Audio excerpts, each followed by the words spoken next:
Hi, my name is Brian and welcome to X Bikes, a channel I put together to showcase mine and my wife's dream bikes that we're putting together. Mine's about 80% done, hers has barely been started. I wanted to shoot this first video with her bike since it's pretty much stock, and explain to you why we picked these particular bikes to modify out of all the e-bikes out there. I did lots of research. I spent weeks and weeks reading specs on bikes and watching YouTube videos on comparisons of certain bikes, and we settled on, I don't even want to say settled because I'm very happy with these bikes, and even stock, they're amazing, is the Ariel Rider X-class. Okay, and hers has had a couple minor modifications so far, just mainly for safety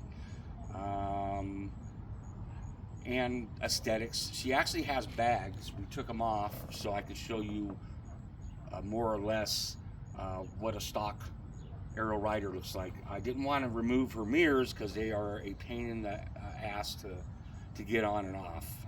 Almost impossible. I had to grease them up and everything to get them in the handlebars. But anyways, so the reason we settled on the Ariel Rider X-class is pretty much in every category for this particular type of e-bike, this moped style, it just beats the competition. Since we bought them, there's one or two that are close, if not, I don't want to say a little better. I think their only advantages is they have 2 batteries instead of 1 for double the range, but still, as far as speed and torque and just in a full frame suspension, these can't be beat so far. And it's very easy to pop another battery on here if you want to. It's not that difficult, which in her case is exactly what we're going to be doing here at the end of August. But anyways, so this comes stock with a 20 amp hour Samsung battery. Okay, and we get full throttle. She gets about 20 miles out of it. If she just, and that's at 35, 36 miles an hour. These are pretty fast bikes. Now, when you get the bike, it'll only go 28 because this is a class 2 e-bike, but there is a secret unlock that is not on the website, but you can go on YouTube and find out the code that you put into the code that you put into the display to unlock basically the unlimited speed, which is, it varies. My bike was about 35, 36. Her bike's actually faster, and even with me on it, it's faster. It's closer to 38, 39ish, and that has been checked out. Now the speed on the display is not right. Okay, and you can ask anybody that owns these things. They're about 2-3 miles per hour off. But I have a GPS speedometer that I've run in my truck, and it's about a half a mile an hour off in my truck. So it's a pretty good gauge, and so hers gets about, like I said, 38, 39 miles per hour, which is amazing. And it gets there like that, and that's the big difference about this bike, let's say, than the Super 73. Super 73 will get up there too, but it's going to take a while. This thing will just blow its doors off as far as torque and quickness. So it's got a Bafang 1000 amp, or a Bafang 1000 watt motor with a 2000 watt peak, which is one of the best e-bike motors out there. Okay, very reputable. You ask any e-bike company that sells e-bikes, and they're going to say Bafang is it. So very high quality parts. What I also liked about this bike because I was looking at the Super 73s too, but this was to get the full frame suspension on a Super 73. You're going to pay hundreds more. Okay, these bikes are about $2,400, but they run a sale every month and knock a couple $100 off. So you'll probably be able to get this for $2,200, which is amazing.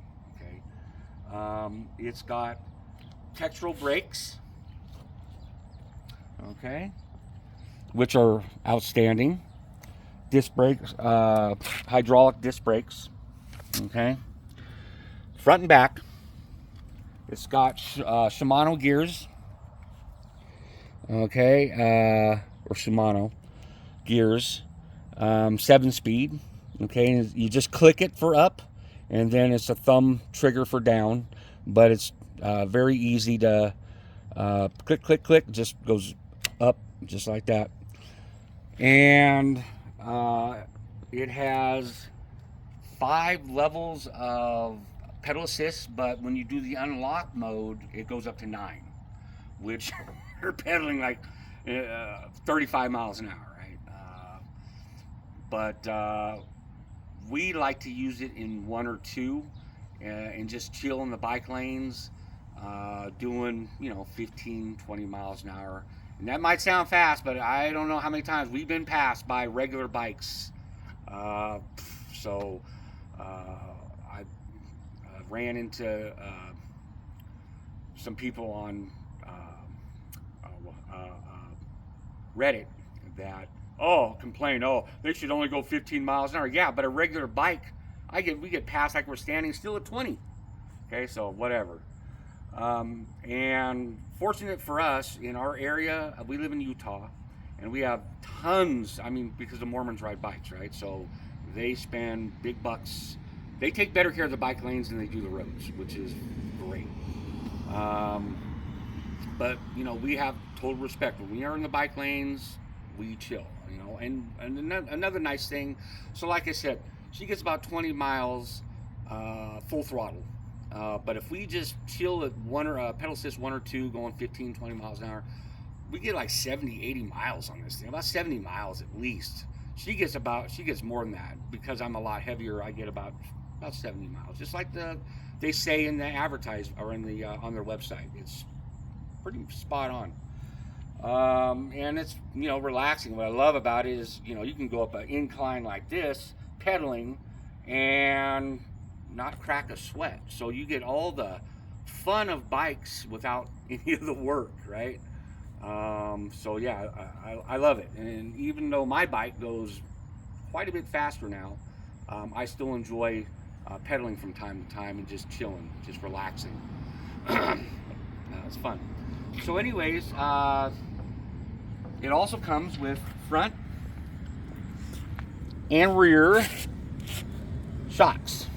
Okay, and the front shocks are fantastic, and my only complaint about these bikes is this rear shock right here is way too stiff, and it doesn't matter what how you set it up, it's just way too stiff. So the 2 things that I would suggest if you get these bikes, and really for safety mainly, but comfort, is get mirrors.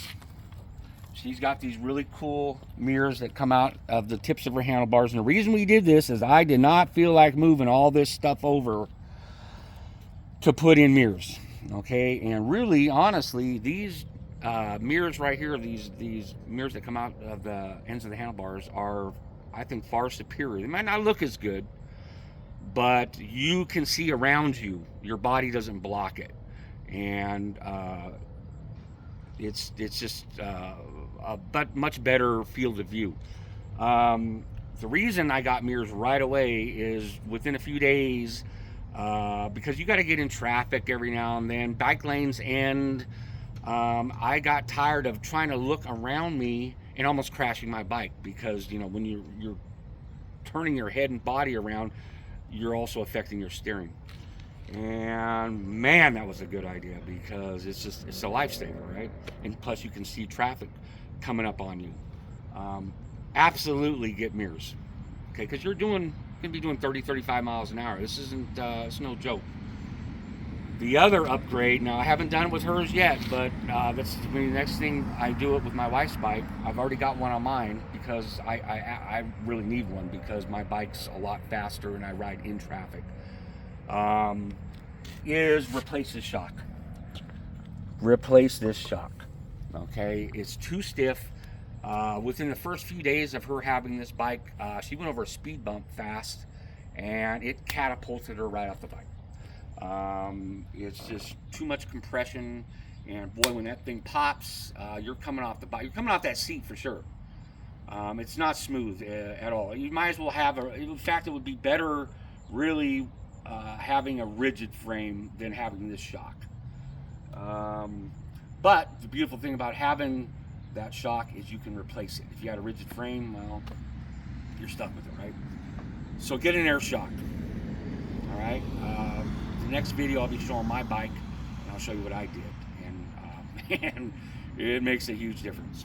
It's and like I said, it's dangerous. And Ariel Rider, if you're listening to us, this is dangerous. Okay, this shock.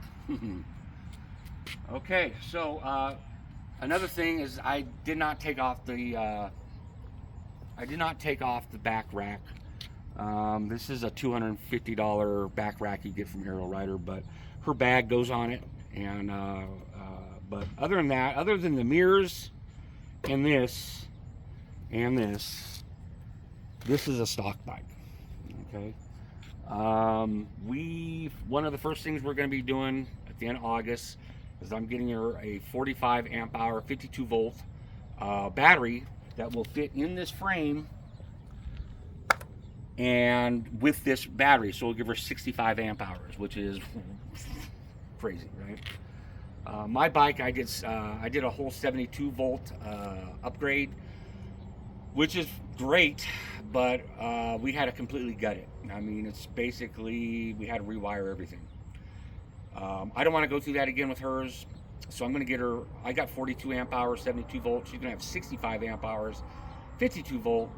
I put a 5,000 watt, 10,000 watt peak motor on mine. She's going to have a 3,000, 6,000 watt peak motor on hers.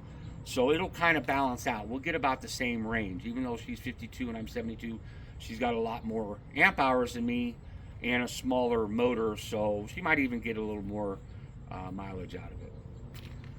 So anyways, the reason I settled, we settled on these bikes. Now, all that is, you know, that I just told you is pretty awesome.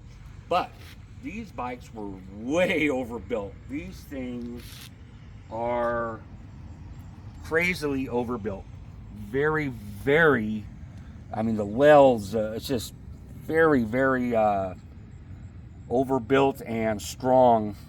And this is why, if you go on YouTube, you'll find a lot of people doing modifications on these bikes, because these bikes can handle it. They're not gonna fold on you if you hit a pothole doing 40, 50 miles an hour. They can handle it, right? I am going to upgrade the shocks in the future to air shocks, but I've been riding mine now for about a month, 3 weeks to a month, and they're fine. Okay, but I just want something a little more durable and comfortable, but they're fine. And I could probably go forever on the stock shocks and be fine, but I think I'm going to upgrade to air. But anyways, it's really overbuilt. It's almost made for people to modify. Okay, most of the bikes I was checking out aren't made half this strong and overbuilt. It's made to handle it. Okay, the only thing that you're going to have to do if you go up to 3,000 or 5,000 watt motors is this dropout here is a little weak, and you're going to have to install some torque arms to handle the extra torque. Okay, But other than that, and I'll show you on my bike, I've got 5 torque arms, and that wheel is going nowhere. But yeah, so other than that, you ain't gonna have to do anything to this bike to reinforce it or strengthen it for the high power upgrades that you're thinking about doing. This thing is built for it. So anyways, that is the end of this video. I'm going to be doing another video soon on my bike and what I have done to it, and you will be able to also watch step by step as we start working on my wife's bike. I wish I would have thought of doing this before I did my bike, but this whole thing was an afterthought, mainly because of all the things that I went through doing my bike. I was like, man, I wish I would have showed people, because it was an ordeal. But it's like I said, it's 80% done. I got a few little things I'm still going to do to it, but it's amazing, and hers is going to be amazing too. And you can watch the process when you do hers. And that's it. See ya.